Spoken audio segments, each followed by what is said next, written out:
Welcome to flying birds. ചില ദിവസങ്ങളിൽ നമുക്ക് കുക്ക് ചെയ്യാൻ ഭയങ്കര മടിയുള്ള ദിവസം ഉണ്ടാവില്ലേ? അതായത് കുറേ മസാലകളൊക്കെ കഴിക്കാനും മടി തോന്നും, അല്ലെങ്കിൽ അത് ഉണ്ടാക്കാനും മടി തോന്നണ ദിവസങ്ങളിൽ ഞാൻ ചെയ്യണൊരു വിദ്യ പാസ്ത ഉണ്ടാക്കും. അപ്പോൾ അത് ഇത്തിരി എളുപ്പമാണ്. എന്നെ സംബന്ധിച്ച് അത് ഇത്തിരി എളുപ്പമായിട്ട് എനിക്ക് തോന്നും. കാരണം എന്ന് വെച്ചിട്ടുണ്ടെങ്കിൽ ഞാൻ കുറേ കാലം പാസ്ത കഴിച്ച് ജീവിച്ച ആളാണ്. അപ്പോൾ അത് കാരണം ഇടയ്ക്ക് ആ ഒരു മെമ്മറി പുതുക്കും ചെയ്യാം. പിള്ളേർക്കൊരു പുതിയ ഐറ്റമായി. പിന്നെ എൻ്റെ ഒരു ഫ്രണ്ട് ചോദിച്ചത് എങ്ങനെ ഈ പാസ്ത ഉണ്ടാക്കണേന്ന്.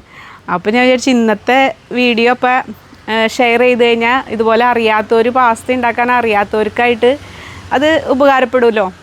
ഏറ്റവും ബേസിക്കായിട്ടുള്ള ട്രഡീഷണൽ രീതിയിലുള്ള ഒരു പാസ്ത, അതായത് ഏറ്റവും ബേസ് ഇതാണ്, ടൊമാറ്റോ സോസ് വെച്ചിട്ടുള്ളൊരു പാസ്ത. അത് ഉണ്ടാക്കാൻ വളരെ ഈസിയാണ്. ഡ്യൂറേഷൻ കൂടുതലായിരിക്കും, പക്ഷേ സമയം കുറച്ച് ചിലവാക്കിയാൽ മതി. അതിൻ്റെ ഇടയിൽ നമുക്ക് അവിടെ നിന്ന് മാറി വേറെ പണിക്കൊക്കെ പോകാൻ പറ്റും. അപ്പോൾ ആ ഒരു പാസ്തയാണ് ഉണ്ടാക്കി കാണിക്കാൻ പോണത്. വളരെ സിമ്പിളായിട്ട് കുറച്ച് ടൊമാറ്റോയും ഒരു പീസ് സെലറിയും പിന്നെ മെയിൻ പാസ്തയും മാത്രമേ ആവശ്യമുള്ളൂ ഇതിനുള്ളത്. പിന്നെ ഒലിവ് ഓയിലും ചീസൊക്കെ വേണം. നമുക്കതെങ്ങനെ ഉണ്ടാക്കണേന്ന് കാണിച്ചു തരാം. ഇതിൻ്റെ ഇടയിൽ എൻ്റെ ബ്രൈഡൽ ബൊക്കെ നിറയെ പൂക്കളായിട്ട് നിൽക്കുന്നുണ്ട്. നല്ല മണമായിട്ട് നിൽക്കണം കേട്ടോ. നിറയെ തേനീച്ചകളും ഒക്കെ ഉണ്ട് ഇവിടെ. നല്ല രസമാണ് കാണാനായിട്ട്. നിറച്ച് പൂത്ത് നിൽക്കുകയാണ്. അതും നിങ്ങളെ കാണിച്ചു തരാണ് കേട്ടോ. അപ്പം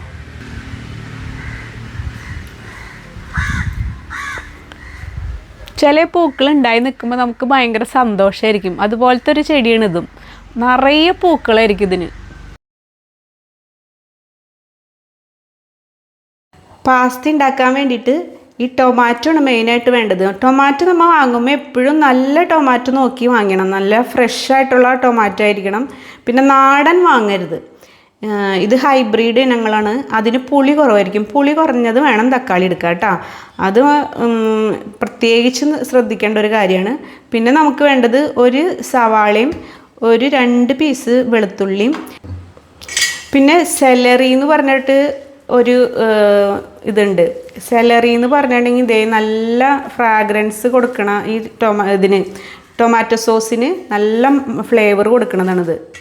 കുറേ പേർക്ക് അറിയില്ല എന്ന് തോന്നുന്നു സെലറി എന്ന് പറഞ്ഞു കഴിഞ്ഞാൽ. ഇതാണ് സെലറി. അപ്പം ഇതിൻ്റെ ഒരു തണ്ട് മതി എനിക്ക്. ഈ സെലറിയുടെ ഒരു തണ്ട്. അതുപോലെ തന്നെ ഒരു വലിയ ക്യാരറ്റ് ആണെങ്കിൽ ഒരു പകുതി ക്യാരറ്റ്. ഇത്രയും സാധനങ്ങളാണ് നമുക്ക് വേണ്ടത്. ഇത് സിമ്പിളായിട്ട് ഉണ്ടാക്കുന്ന രീതിയായ കാരണം ഞാൻ പെട്ടെന്ന് ചെയ്ത് കാണിക്കാം. ആദ്യം തന്നെ നമുക്ക് ഈ സവാള കുരുകുരുന്ന് അരിഞ്ഞെടുക്കാം. ഈ ടൊമാറ്റോയും സ്ലൈസ് ചെയ്തെടുക്കാം.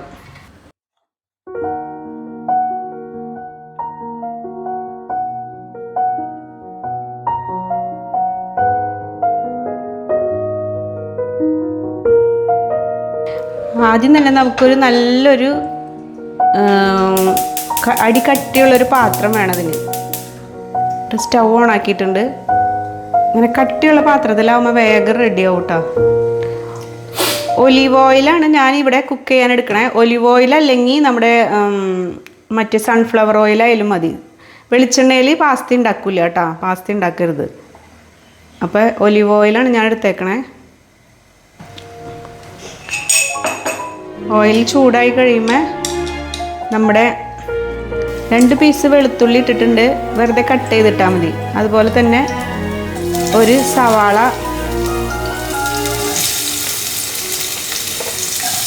കട്ട് ചെയ്ത് വെച്ചേക്കണത് ഇടാം.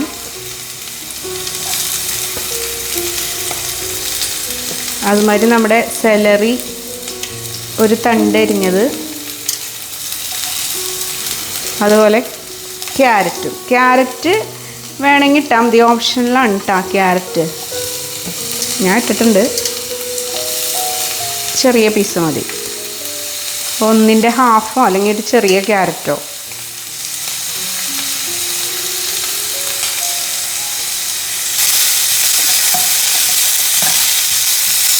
ഒരു മിനിറ്റ് കഴിയുമ്പോൾ നമുക്ക് നമ്മുടെ കട്ട് ചെയ്ത് വെച്ചേക്കണ ടൊമാറ്റോസ് ഇടാം.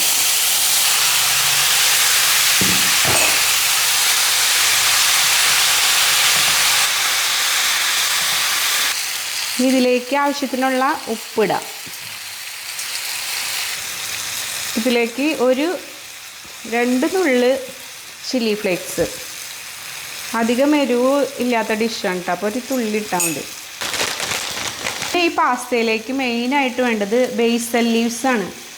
ഇത് നമുക്ക് സൂപ്പർ മാർക്കറ്റിൽ നിന്ന് വാങ്ങിക്കാൻ കിട്ടും. ഞാനിത് വാങ്ങിയിട്ട് ഫ്രീസറിൽ സൂക്ഷിക്കണ കാരണമാണ് കളറ് മാറിയേക്കണം കേട്ടോ. ഇത് ഫ്രഷായിട്ട് അവൈലബിൾ ആയിട്ടുള്ളവർക്ക് അങ്ങനെ ഇടാം, അല്ലെങ്കിൽ വാങ്ങി ഫ്രീസറിൽ വെച്ച് അപ്പം തന്നെ ഫ്രീസറിൽ നിന്ന് ഇട്ടാൽ മതി. ഇനി ഇതിലേക്ക് ഞാൻ ചേർക്കുന്നത് 1 ടീസ്പൂൺ പഞ്ചസാരയാണ്. അതെന്ന് വെച്ചിട്ടുണ്ടെങ്കിൽ നമ്മുടെ നാട്ടിൽ ടൊമാറ്റോ നല്ല പുളിയായിരിക്കും, നാടനല്ലെങ്കിലും കുറച്ച് പുളി ഉണ്ടാവും. അപ്പോൾ അതൊന്ന് ബാലൻസ് ചെയ്യാൻ വേണ്ടിയിട്ടാണ് പഞ്ചസാര. ഇനി ഇത് അടച്ചു വെച്ചിട്ട് സ്ലോ കുക്കിംഗ് ആണിത്. ഇത് എത്ര നേരം തിളപ്പിക്കാമോ അത്രയ്ക്കും ഈ സോസ് നല്ല ടേസ്റ്റ് ഉണ്ടാവും.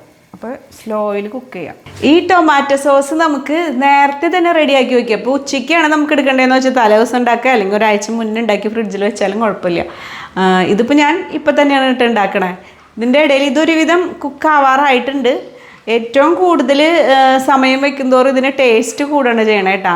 ഒരു മിനിമം ഒരു 20-25 മിനിറ്റെങ്കിലും ബോയിൽ ചെയ്യാൻ വെക്കണം. ഇത് ദേ നോക്കിയാൽ ഇതൊരുവിധം റെഡി ആയിട്ടുണ്ട്. വറ്റി ഇതൊരുവിധം റെഡി ആയിട്ടുണ്ട്. ഇനി ഇതിൻ്റെ ഇടയിൽ നമുക്കിത് പാസ്ത കുക്ക് ചെയ്യാനായിട്ടുള്ള വെള്ളം വെക്കുകയാണ്. വെള്ളം വെച്ച് കഴിയുമ്പോൾ അത് ബോയിലായി കഴിയുമ്പോൾ ഒരാൾക്ക് 100 ഗ്രാം പാസ്ത എന്നുള്ള കണക്കാണ് ശരിക്കും പാസ്ത കഴിക്കുമ്പോൾ. അപ്പം ഇത് ഡെൽമോണ്ടെ എന്ന് പറഞ്ഞിട്ടുള്ള ഒരു കമ്പനിയുടെ പാസ്തയാണ് ഞാൻ എടുത്തേക്കണത്. അപ്പോൾ അത് ബോയിലായി കഴിയുമ്പോൾ നമുക്ക് അതിലിടാം. നമ്മുടെ ടൊമാറ്റോ സോസ് ഇവിടെ റെഡി ആയിട്ടുണ്ട്. ഇനി ഇത് എന്തിട്ട് ചെയ്യേണ്ടതെന്ന് വെച്ച് കഴിഞ്ഞാൽ നമ്മൾ സ്കിന്ന് കളയാണ്ടാണ് ഈ ടൊമാറ്റോയിലിട്ടേ. അല്ലെങ്കിൽ നമുക്ക് വെള്ളം ബോയിൽ ചെയ്ത് തക്കാളി അങ്ങനെ തന്നെ ഇട്ട് അതിൻ്റെ സ്കിന്ന് ഒരു മിനിറ്റ് കഴിഞ്ഞ് കഴിയുമ്പോൾ പൊളിച്ച് കഴിഞ്ഞിട്ട് ഇടുകയാണെങ്കിൽ നമുക്ക് ഈ പ്രോസസ്സ് അങ്ങനെ ചെയ്യണമെന്നില്ല. ഇല്ലെങ്കിൽ നമ്മൾ ഇതെല്ലാം കൂടി ഒരു ബ്ലെൻഡറിൽ ഇട്ടിട്ട് ബ്ലെൻഡ് ചെയ്തെടുക്കുക, മിക്സിയിലെ ജാറിലിട്ടിട്ട് ഒന്ന് പേസ്റ്റ് ആക്കി എടുക്കുക, അങ്ങനെയും ചെയ്യാം. ഞങ്ങളിപ്പോൾ എൻ്റെ കയ്യിൽ ഇങ്ങനെ ഒരു ഐറ്റം ഉണ്ട്. അതായത് നമുക്കിങ്ങനെ ഈ സോസ് എടുത്ത് ഇതിലേക്ക് വെച്ച് ഇങ്ങനെ തിരിച്ചു കഴിഞ്ഞാൽ ഈ അരിപ്പക്കോടെ ഇതിങ്ങനെ വരുമ്പോൾ ഇതിലെ വലിയ വലിയ സാധനങ്ങളൊക്കെ ഇവിടെ കൊറ്റനടിയും. അപ്പോൾ അടിയിൽ വരുന്നത് നമ്മൾ നല്ല സൂപ്പർ പേസ്റ്റായിട്ട് കിട്ടും. അത് ചെയ്യാം നമുക്ക്.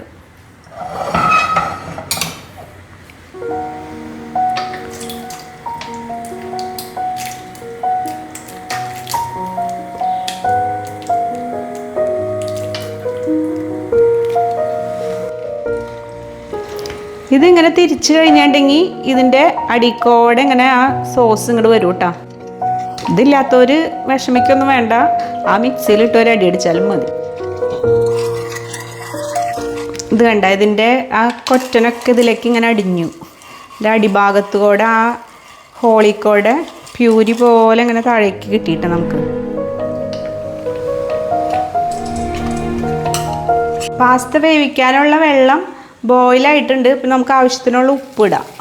നമ്മുടെ വെള്ളം ബോയിലായിട്ടുണ്ട്, ആവശ്യത്തിനുള്ള ഉപ്പ് ഇട്ടിട്ടുണ്ട്. നമ്മുടെ പാസ്ത ഇടാണ്.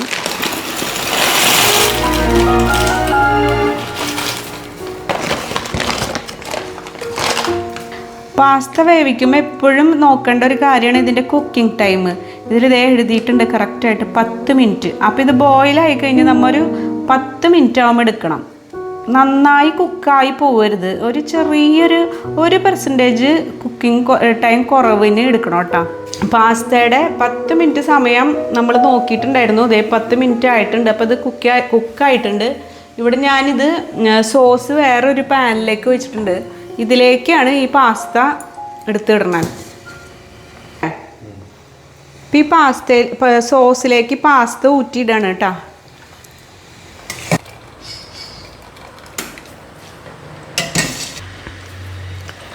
ഈ പാസ്തയും സോസും കൂടി മിക്സ് ചെയ്യാം.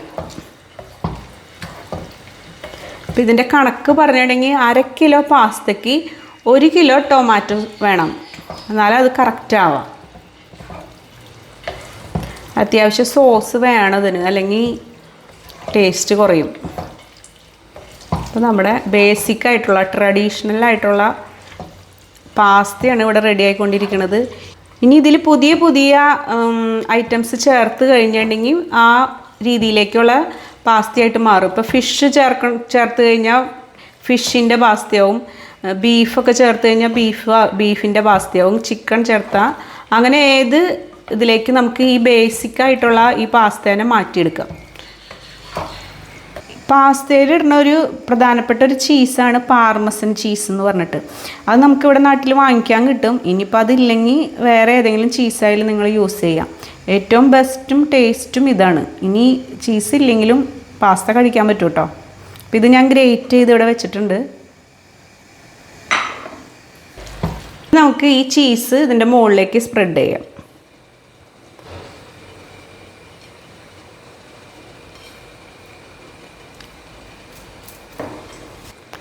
ഇതിൻ്റെ മുകളിലേക്ക് ബേസൽ ലീവ്സാണ് വെച്ച് കൊടുക്കണേ. ഇത് ബേസൽ ലീവ്സ് ഫ്രഷ് ആയിട്ട് നമ്മുടെ കയ്യിൽ ഇല്ലെങ്കിൽ നമ്മുടെ ഇറ്റാലിയൻ ഹെർബ്സ് യൂസ് ചെയ്യാം, അല്ലെങ്കിൽ ഒറിഗാനോ യൂസ് ചെയ്യാം. ശരിക്കും ബേസിക്കായിട്ട് നമുക്ക് ബേസൽ ലീവ്സ് തന്നെയാണ് വേണ്ടത്. ഇതിൻ്റെ തന്നെ ഡ്രൈ ഫോം നമുക്ക് വാങ്ങിക്കാൻ കിട്ടും, പൗഡർ. അപ്പോൾ അത് വേണമെങ്കിൽ അത് യൂസ് ചെയ്യാം.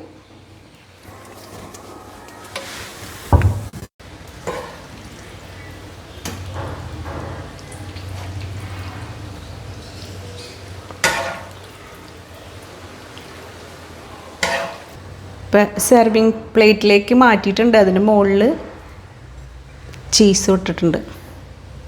ഇനി നമുക്ക് കഴിക്കാം. ഈ പാസ്തയൊക്കെ ഉണ്ടാക്കി കഴിഞ്ഞിട്ടുണ്ടെങ്കിൽ ചൂടോടുകൂടി കഴിക്കണം. അല്ലാണ്ട് പാസ്ത ഉണ്ടാക്കി വെച്ച് കഴിഞ്ഞിട്ട് 1 മണിക്കൂർ കഴിഞ്ഞിട്ടല്ല കേട്ടോ പാസ്ത കഴിക്കണം. പാസ്ത അപ്പം തന്നെ കഴിക്കണം ചൂടോടുകൂടി, അല്ലെങ്കിൽ അതിൻ്റെ ടേസ്റ്റ് മാറും. ഇപ്പം നമ്മുടെ അടിപൊളി പാസ്ത റെഡി ആയിട്ടുണ്ട്. നല്ല അടിപൊളി ടേസ്റ്റാണ്. അപ്പോൾ എല്ലാവരും ട്രൈ ചെയ്ത് നോക്കാം. നല്ല സൂപ്പർ പാസ്തയാണ്. ഈ വീഡിയോ ഇഷ്ടമാണെങ്കിൽ ഒന്ന് ലൈക്ക് ചെയ്യാൻ മറക്കരുത് കേട്ടോ. അതുപോലെ ഷെയർ ചെയ്യാനും സബ്സ്ക്രൈബ് ചെയ്യാത്തവർ സബ്സ്ക്രൈബ് ചെയ്തൊന്ന് ഹെൽപ്പ് ചെയ്യാം. Thank you.